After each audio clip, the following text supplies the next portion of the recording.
What is up, guys, gals, and anything in between and out of the spectrum? My name is Joe Dirt with the Roll With It gaming group, and we're back with part two of the Tasha's Cauldron of Everything. Last time in the last video, which you will be seeing before this or not, you should go check out that one if you're interested in why you're using Tasha's Cauldron. Words are difficult, guys. Tasha's Cauldron of Everything. These books are really long, but let's hop into the next video because this one is going to be going over custom lineages and character options, which is really exciting for people that want to mix and match. So let's get into it. So here we are. When you make a D&D character, you have an array of options in the PHB. Create a sort of adventure you want. This chapter adds on to those options, making it possible to realize even more character concepts if you combine those options in Xanathars. The possibility of your character becomes vast. Here are the options featured in this chapter: a way to customize your character's origin by changing some of your racial traits, guidance on changing your subclasses, artificer class, a master of magical invention, class features and subclasses for every class in the PHB, feats for anyone who uses the optional rule. Again, rules are optional, guys. You don't have to follow this if you want a quick and easy. Just use a halfling. Nothing crazy about that. This is for people that like me, really, and other people that want a different. By the way, I was looking at this art before I started recording. Super cool. If you didn't know, I didn't know. Uh, News to me that Tasha was raised by Baba Yaga. I did not know that, but that is very cool. Customizing your origin. At first level, you choose various aspects of your character, including ability score, race, class, and background. Together, these elements help paint a picture of your character's origin and give you the ability to create many different types of characters. Despite that versatility, a typical character race in D&D includes little or no choice, a lack that can make it difficult to realize certain character concepts. Very true. The following following subsequent address that lacked by adding choice to your character's race, allowing you to customize your ability score, languages, certain proficiencies to fit the origin you have in mind for your character. A character's race in the game represents your character's fantasy species combined with certain cultural assumptions. The following options step aside these assumptions to pave the way for a truly unique character, which I love because you have the tiefling being charismatic, sly, now, or just like like being seductive in that aspect. And then on the flip side, you have Asimar that can be the same, but the humans now can have charisma, dark vision, which I'm super stoked for. Being able to customize that. Ability score increases whatever D&D race you choose. If you're for your character, you get a trait called ability score increases. This is what you'll often hear like veteran or seasoned players called an ASI, or that comes with feats. It usually comes in about fourth level, fourth level, eighth, and then 12th or 14th or something. I can't remember off the top of my head, but it comes in increments unless you are a class like fighter. Fighter gets a bunch of them, or I think it is. I know fighter gets a lot, and I think it's bard gets quite a few as well. But fighter is the confirmed one. But again, it varies depending on class as well as race. Just like variant human gets a feat at 0 level. It's just something that comes with the class, the race itself, not the class, the race. These increases reflect on archetypal bit of excellence in the adventure of this kind in D&D's past. For example, if you're a dwarf, your constitution increases by 2 because the dwarf heroes in D&D are often exceptionally tough. This increase doesn't apply to every dwarf, just the dwarf adventurers, and exists to reinforce an archetype that reinforces an appropriate is appropriate if you want to lean into the archetype, but it's unhelpful if your character doesn't want to conform to the archetype. If you like your character to follow their own path, you may ignore your ASI trait and assign ability score increase, tailored to your character. Here's how to do it. Take any ability score increase you want to gain in your race or sub race and apply it to ability score of your choice. If you gain more than one increase, you can't apply those increases to the same ability score, and you can't increase the score over 20. For example, the ability score increases the trait of your race sub race, increases your constitution by 2 and your wisdom by 1. You can instead increase your intelligence by 2 and your charisma by 1.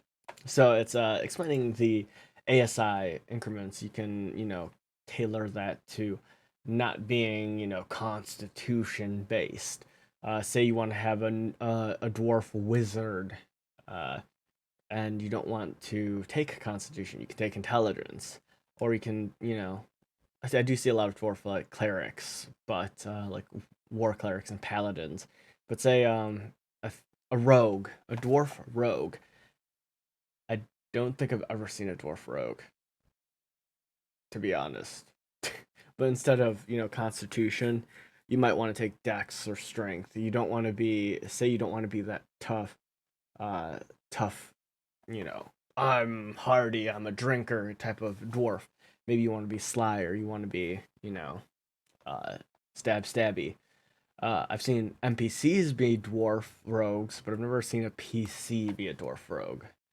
Uh, don't think, unless my memory is uh, servicing me. I see them a lot of times: fighter, barbarians, paladins, clerics. Never like even like a sorcerer rogue or a wizard dwarf. Sorcerer rogue. Languages. Your character's race includes languages that your a character is assumed to know. Usually, common is language of your ancestors. For example, a halfling adventurer is assumed to know common and halfling. Here's the thing: D&D adventurers are extraordinary, and your character might have grown up speaking language different from ones in your language traits. I love this a lot. I've seen this common theme, especially in the past few years, that your character is displaced from their tribe, their family, or was kidnapped, abducted, or something. Maybe you don't know the language. Like, say, for instance, you're an Asimar. Maybe you don't know Celestial. Think about it. Maybe you were raised by tieflings and you know Infernal, Abyssal. Maybe you were raised in the Underdark. Maybe you know Undercommon. You know what I mean? This is the one thing that makes me happy, is being able to change those features, because oftentimes maybe you're a dwarf. Like I've seen it where take one of Dom, if you're watching this is a shout out to you. His dwarf was displaced and he was raised by normal humans. Maybe he doesn't know how to speak. Like this was in one of our old campaigns. Maybe he doesn't know dwarven, dwarfish, dwarf. I don't know. Maybe he doesn't know how to speak dwarf. Maybe it's common. Maybe it's elvish. Who knows? That leads into so many character building opportunities to sit there and be like, yes, I was displaced. Yes, I don't know what this other language is. I don't know my family. I don't know my heritage. Maybe it's going through. Maybe that's the adventure that can be commonly placed, even like me as being a Filipino. Maybe I don't know my culture in and out. It's the same for this adventure. Maybe it's to find his center, to find his people, his culture again. Learn to be dwarf, you know, and definitely something that's cool is learning the language over time. I think that'd be an excellently wholesome character story arc to learn yourself, and that's why you're on an adventure. I think that's exceptionally wholesome and good, just a good overall story. To customize languages, you may replace each language in your language trait with language from the following list: Abyssal, Celestial, Common, Deep Speech, Draconic, Dwarvish, Elvish, Giant, Gnomish, Goblin, Halfling, Infernal, Orc, Primordial, Sylvan, or Undercommon. Your DM may add or remove languages from the list depending on, yeah, so it's all setting based. Again, it comes down to the DM and what race of languages he wants you to speak. Our DM, Mike, who you see all the videos DMing for us on the channel, he has subset languages like Common. There's different versions of Common as well, so it's going to be nice to go in and see how the character sheet changes, and I think we may take a look at that as well.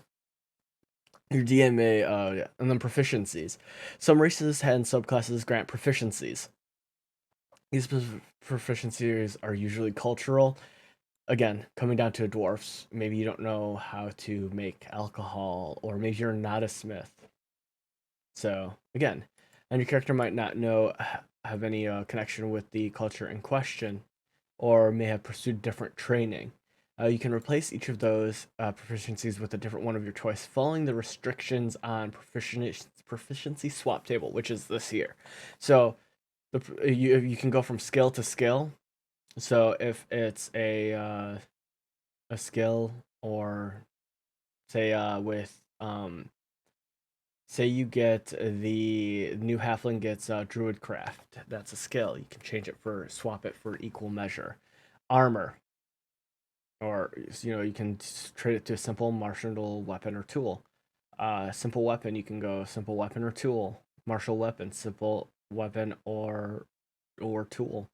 Tool, tool, simple or weapon. And this also goes to our power gamers out there, i.e., me. Maybe you have a class. Maybe you are going to Dwarven Barbarian. Maybe you don't need the armor proficiency. Maybe you want a martial weapon or a simple weapon. Maybe you want to learn how to use simple weapons to tailor that perfect character for yourself. For example, the High Elf adventurers have proficiency with longswords, which are martial weapons. Consulting the proficiency swap table, we see your high elf can swap proficiency for proficiency with another weapon or tool. Your elf might be a musician who chooses proficiency in a magical musical instrument, a type of tool, instead of longswords. Similarly, elves start with a proficiency in perception skill, so you can change perception into performance, as they state here. So the being able to swap those things out are great. And then this is personality. The description of the race might suggest various things for behavior, personality, people's archetypal adventure. You may ignore these suggestions whether they are about alignment, moods, interests, or any other personality trait. Yeah. So your personality and all that's based on you and your character and how you decide to build the character. But this is lineage. This is where do they come from, what makes them tick. So the creature type, you're a humanoid. You determine your appearance and resemblance of any of your kin. So if you have brothers, sisters, if you look different than any of them or the same, you can choose.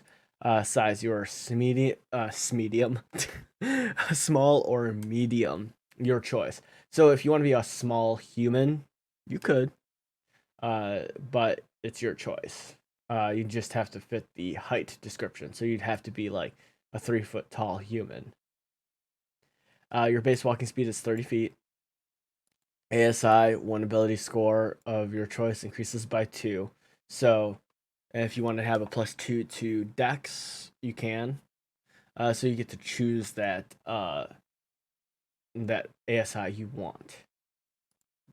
Feet, you gain 1 feet of your choice for which you qualify. So there are racial feats such as for human, they do have prodigy. Elf has some. Orcs have some as well. I believe halflings do. I know, but there are some that are locked behind a specific class species. Variable trait. You gain one of the following options of your choice: dark vision with a range of 60 feet, or proficiency in one skill of your choice. I guarantee everyone is gonna choose dark vision because it's so helpful. But you have options to change it out. Languages. You can speak, read, write Common, and one other language that your DM agrees appropriate for your character. So, this leads back into a lot of the languages. Like our campaign on Sunday has very linguistically based. My character, for instance, knows almost every exotic language because he studies them and he hunts them down and he, gets to know them on that level. So, but a lot of our other players, they have a lot of other languages. So that's something you have to sit down with your DM and speak to them about, especially at the beginning of the campaign or over the course of the campaign, in learning. Just like my character wants to eventually learn how to speak Undercommon because he got a book on flumps, and by God, I want a flump. Not just for my character, but they're little space pancakes and they're cute. Changing a skill. Sometimes you pick a skill proficiency that ends up not being very useful for the campaign, but no longer fits your character's story. In those cases, talk to your DM about replacing that skill proficiency with another skill proficiency offered by your class at first level. Convenient time for such a change is when you reach a level that grants you an ASI feature representing your character has spent a level or two studying a new skill and letting the old one die off, essentially. So this is I've done this before with my DM, especially when characters are transitioning through certain things. With the that's something you have to communicate with your DM, especially when you're sitting there going, "Well, I want my character to be this way, this way." Like he had it was he went from strength saving throws to dexterity saving throws, getting proficiency in them. I talked to my DM, which he agreed like, yeah, once you level from 7 to 8, eighth level, I will allow you to change that out to go more, because he was going my character's leading towards a more dexterous route as a blood hunter, which is possible. So those are things that you will have to communicate with your DM on. Changing your subclass.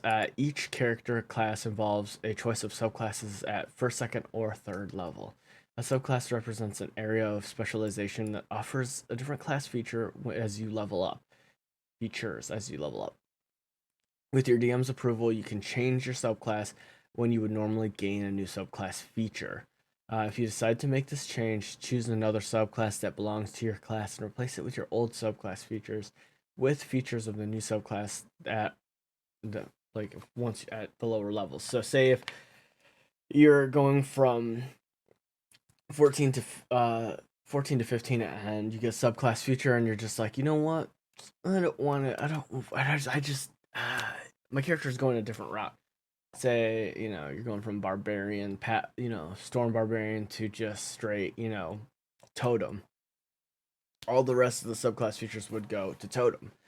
So these are things that you have to remember and that you have to consider as well. But again, speak with your DM. Training time.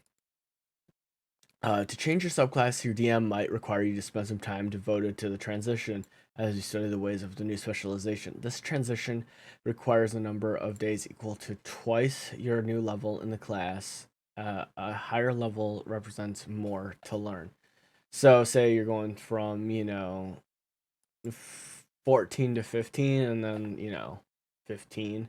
So, it could take you 15 days, weeks, most likely months. Who knows? It's up to the DM to decide. It's gonna take time. It'll probably take, the days equal to twice your new level. So it takes a month. 30, 50, say you're going to 15, 30, 30. Yeah, it'd take about a month and a half, roughly, in order uh, to do that. Month and a half, roughly. So it's definitely cool.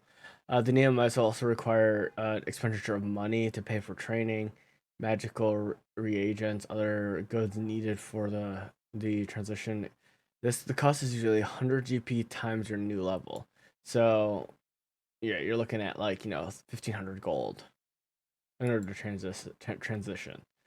This cost might accompany by a quest of some sort For example, a sorcerer who wants to adopt the draconic bloodline may be required to receive blood, a blessing, or both from an ancient dragon. That'd be interesting. Crazy but interesting. If you return to a subclass that you previously held, you forego the gold cost, and the time required to transition is halved because you're going back to an original class, which is cool. But also, there could be a sudden change. Sometimes a character undergoes a dramatic transformation in their beliefs and abilities. When a character experiences a profound self realization or faces an entity of a place or overwhelming power, beauty, or terror, the DM might allow an immediate subclass change. Mm. The Oath of Devotion Paladins failed to stop a draconic horde from ravaging their homeland. After spending a night in a sorrowful prayer, she raises next morning and features the Oath of Vengeance, ready to hunt down the horde. Classic. A wizard lies down for a nap beneath an oak tree, whose roots are reaches into the Feywild. In his dream, he faces visions of multiple possibilities and futures. Ooh. And then he goes to School of Divination. Cool. A cleric of the war domain. Yeah, that's cool. That's cool. I like it. That is neat, guys. I love this sudden change, giving some examples, helping out DMs, and everything like that. I am so excited to put some of this, implementing this, and into the future as well. Guys, gals, anything in between and out of the spectrum. My name is Joe Dirt. Don't forget to slap a like as well as a comment as well. Let me know if you guys are enjoying the series so far, because I'm recording these in bulk. Let me know if you guys want to, in the comments below, if you guys want me to look at something in particular or specific. Just please let me know. And guys, I'll see you in the next one. Bye.